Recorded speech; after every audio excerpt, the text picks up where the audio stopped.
اسی زمانے میں قاسم نانوتوی اور مسلک دیوبند کے بے شمار علماء عیسائی پادریوں سے، عیسائی مبلغین سے، آریہ سماج کے مدعین اور ان کے علماء سے مسلسل ڈیبیٹ اور مناظرہ کر رہے تھے۔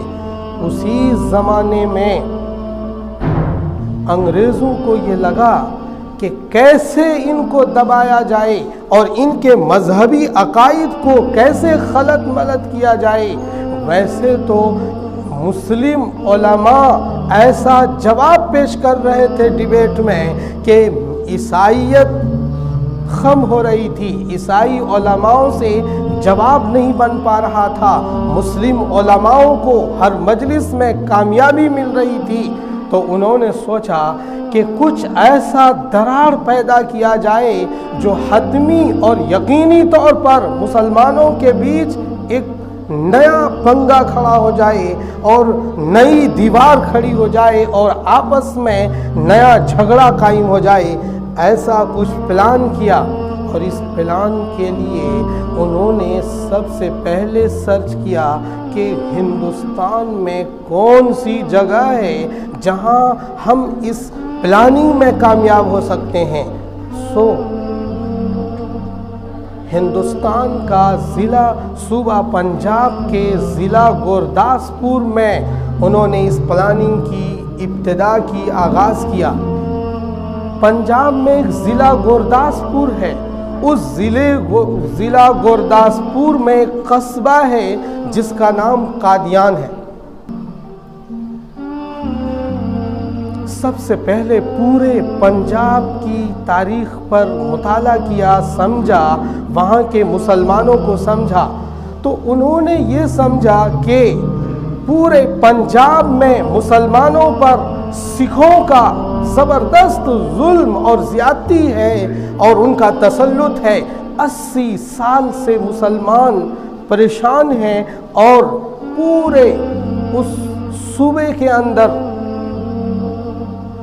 مسلم اپنے عقیدے اور اسلامک ریتی رواج اور اسلامک مسائل اور احکام کے اعتبار سے، اسلامی شعائر کے اعتبار سے کمزور پڑ رہے ہیں۔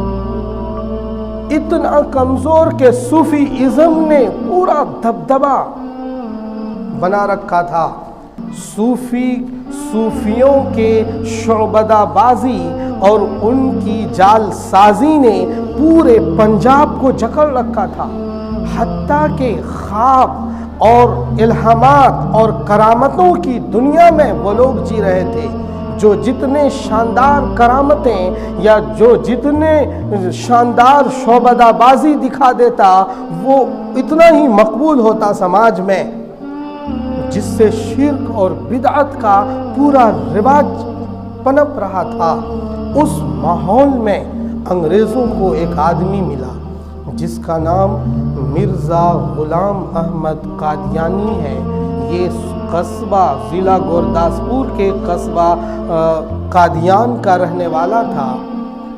مرزا غلام کے والد کا نام تھا غلام مرتضیٰ اور ان کے مرزا غلام کے دادا کا نام تھا عطا محمد اور پردادا کا نام تھا گل محمد۔ جب پردادا تھے ان کے، وہ خود تاریخ میں لکھتا ہے کہ میرے پردادا کی مسلسل جاگیر تھی جسے سکھوں نے ہڑپ لیا تھا اور شہر بدر کر دیا تھا۔ پھر جب انگریزی گورنمنٹ وہاں آئی تب بھی اس خاندان کو ختم کر کے دوسرے شہر میں بھیج دیا گیا تھا، لیکن بعد میں ان کے والد نے انگریزوں کی سپورٹ کی، جس کی وجہ سے ان کو انگریزی برطانیہ گورنمنٹ میں جگہ ملی۔ جب 1857 کا غدر ہو رہا تھا، اسی زمانے میں مرزا غلام احمد قادیانی کے باپ نے ایک بڑی مدد انگریزوں کو بھیجی تھی، 50 سوار گھوڑوں کے ساتھ بھیجا تھا لڑنے کے لیے انگریزوں کی حمایت میں انڈین کے خلاف۔ تو اس خاندان کو انگریزی گورنمنٹ میں حمایت حاصل ہو گئی، دھیرے دھیرے یہ ترقی کرنے لگے۔ مرزا غلام احمد قادیانی سن 1839 میں، ویسے اس میں بھی بڑے اختلاف ہوئے بعد میں کہ کب یہ پیدا ہوا تھا، لیکن اس اختلاف کی وجہ الگ ہے۔ صحیح یہی ہے کہ 1839 میں یہ قادیان میں پیدا ہوا تھا۔ 1857 کے غدر کے موقع پر یہ 17-18 سال کا تھا۔ بچپن میں 6 سال کی عمر میں قاعدہ قرآن، دینی تعلیم کا علم فیض الہی استاد سے انہوں نے سیکھا۔ پھر جب تھوڑا بڑے ہوئے یہ تو انہوں نے ایک اور شیعہ عالم سے نحو صرف عربی گرامر کی تعلیم حاصل کی، اور اسی طرح پڑھتا رہا۔ چونکہ یہ خاندان سرکاری پلاننگ سے کمزور کر دیا گیا تھا، اس کے والد محترم کو 700 روپے انڈین ملتے تھے پینشن کے طور پر، لیکن وہ گزر بسر کے لیے کافی نہیں تھا، تو ان کے والد نے مطب حکیم تھا ان کا باپ۔ مرزا غلام احمد قادیانی کے والد جو تھے وہ حکیم تھے، تو مطب اور کلینک بھی چلاتے تھے۔ اسی زمانے میں مرزا غلام احمد قادیانی نے جب تعلیم حاصل کر لی تو سن 1864 میں گھریلو مسائل کی وجہ سے اور آمدنی کی کمی کی وجہ سے سیالکوٹ کے ڈپٹی کمشنر کی کچہری میں نوکری لے لی۔ وہاں کئی سال تک انہوں نے نوکری کی۔ وہاں ایک حکیم نور الدین سے ان کی ملاقات ہوئی، جو مہاراجہ کشمیر کا خاندانی طبیب تھا۔ مہاراجہ کشمیر کا خاندانی اور سرکاری حکیم اور ڈاکٹر تھا حکیم نور الدین۔ ان سے ان کی ملاقات ہو گئی۔ یہ ملاقات دھیرے دھیرے طول پکڑتی رہی، دوستی میں تبدیل ہو گئی اور دونوں کے بیچ گہرا تعلق ہو گیا۔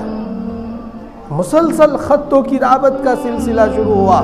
کچھ دنوں کے بعد جب مرزا قادیانی پر مذہبی رنگ چڑھا تو انہوں نے نوکری سے استعفیٰ دے کر قادیان اپنے آبائی گاؤں میں رہائش اختیار کر لی، اور قادیان میں یہ چلہ کھینچنے لگا، قادیان میں عبادت میں مصروف رہنے لگا۔ دھیرے دھیرے فیمس کیسے ہوا؟ یہ فیمس اس طرح سے ہوا جب عیسائی پادری اور آریہ سماج کے علماء مبلغین ڈیبیٹ کر رہے تھے، تو اس نے جو تعلیم حاصل کی تھی مذہبی، اس کو بیس بنا کر مناظرے شروع کیے عیسائیوں سے۔ یہ ہارتا یا جیتتا، ہر صورت میں یہ اعلان اور اشتہار لگاتا کہ میں جیت گیا۔